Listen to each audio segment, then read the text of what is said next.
तो क्या सब तैयार हैं ब्रह्मांड के कुछ सबसे बड़े रहस्यों को जानने के लिए?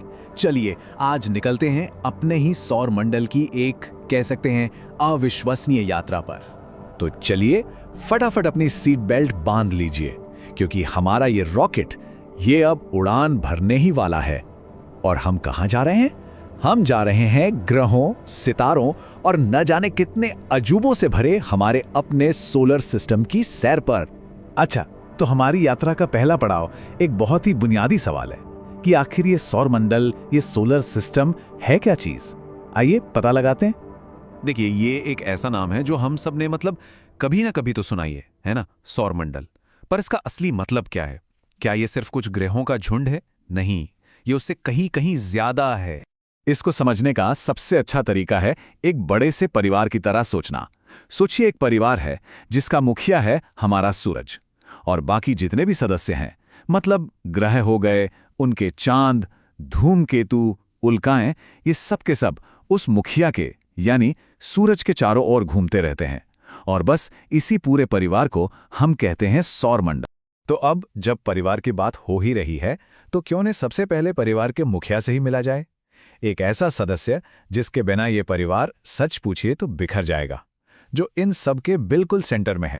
देखिए, सूरज सिर्फ कोई बहुत बड़ा तारा नहीं है, वो हमारे जीवन का सोर्स है। वही तो है जो हमें रोशनी देता है, गर्मी देता है। जरा सोचकर देखिए, अगर सूरज ना हो तो पृथ्वी पर जीवन का कोई चांस ही नहीं होगा। न कोई पेड़ पौधा, न जानवर और न ही हम इंसान। बस इसीलिए तो सूरज को हमारे सौर मंडल का राजा कहा जाता है। अच्छा, तो राजा से तो मुलाकात हो गई, अब बारी है उनके विशाल साम्राज्य की सैर करने की। मतलब परिवार के बाकी 8 सदस्यों से मिलने का, यानी हमारे ग्रह से। तो चलिए एक एक करके सबसे मिलते हैं। सूरज से शुरू करते हैं और बाहर की तरफ। सबसे पहले ये है बुध, सबसे छोटा और सूरज के एकदम पास। फिर आता है शुक्र, जो सबसे चमकीला ग्रह है। तीसरे नंबर पर हमारा खूबसूरत घर पृथ्वी। इसके बाद है मंगल, जिसकी लाल मिट्टी की वजह से इसे लाल ग्रह भी कहते हैं। फिर आता है बृहस्पति। अरे, ये तो इतना बड़ा है कि इसमें बाकी सारे ग्रह समा सकते हैं। इसके बाद है शनि, जो अपने शानदार छल्लों के लिए जाना जाता है। और सबसे आखिर में है 2 बर्फीले जायंट्स, अरुण और वरुण, जो हमारे सौर मंडल के सबसे ठंडे और बाहरी कोनों में बसे हैं। चलिए अब इस लंबी यात्रा में एक खास जगह पर रुकते हैं। एक ऐसा ग्रह जो हम सबका घर है, और साथ ही उसका वो साथी जो रात में आसमान में चमकता है। मतलब इतने सारे ग्रहों के बीच हमारा घर, हमारी पृथ्वी एकदम अनोखी है। और क्यों? वो इसलिए क्योंकि सिर्फ यहीं पर हवा, पानी और जीवन का वो परफेक्ट मिक्सचर मिलता है।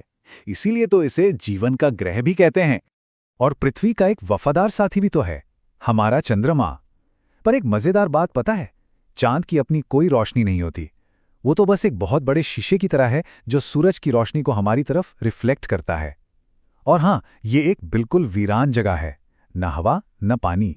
सोचिए, ऐसी बेजान वीरान जगह पर क्या ये जानते हैं कि इंसान वहां भी पहुंच चुका है? मतलब ये सोचना ही कितना कमाल का लगता है ना? जी हां, ये हुआ था ऐतिहासिक अपोलो 11 मिशन के दौरान। और वो पहले इंसान जिन्होंने चांद पर अपना कदम रखा, उनका नाम था नील आर्मस्ट्रॉन्ग। और जैसे ही उन्होंने चांद पर कदम रखा, उन्होंने वो शब्द कहे जो इतिहास में अमर हो गए। यह एक आदमी के लिए छोटा कदम है, लेकिन मानवता के लिए एक विशाल छलांग है। मतलब बिल्कुल साफ था, ये सिर्फ एक इंसान का कदम नहीं था, ये पूरी इंसानियत के लिए एक बहुत बड़ी छलांग थी। और हां, ये कोई अकेले का काम नहीं था, ये एक पूरी टीम का एफर्ट था।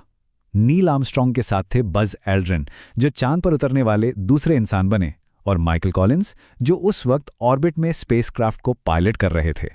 और जानते हैं, चांद तक पहुंचने की इस रेस में हमारा भारत भी पीछे नहीं रहा। चलिए अब बात करते हैं भारत के उस गौरवशाली पल की, जिसने पूरी दुनिया को हैरान कर दिया था।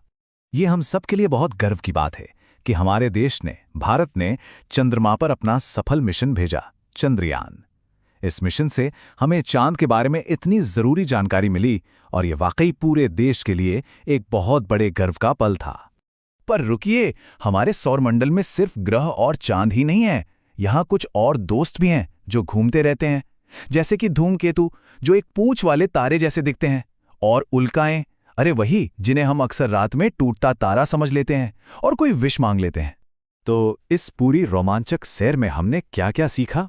हमने ये जाना कि सौरमंडल आखिर है क्या, उन 8 ग्रहों के नाम जाने, चांद पर जाने वाले पहले इंसानों के बारे में बात की और भारत के अपने चंद्रयान मिशन के बारे में भी समझा। तो सौरमंडल की हमारी ये यात्रा भले ही यहाँ खत्म हो रही है, पर ब्रह्मांड के रहस्य वो तो अभी बाकी हैं। क्या पता अगला बड़ा कदम मंगल पर हो या कोई नया ग्रह खोज लिया जाए। कौन जाने, हो सकता है अगला अंतरिक्ष यात्री हमारे बीच से ही कोई हो। बस पढ़ते रहिए, सीखते रहिए और सपने देखते रहिए।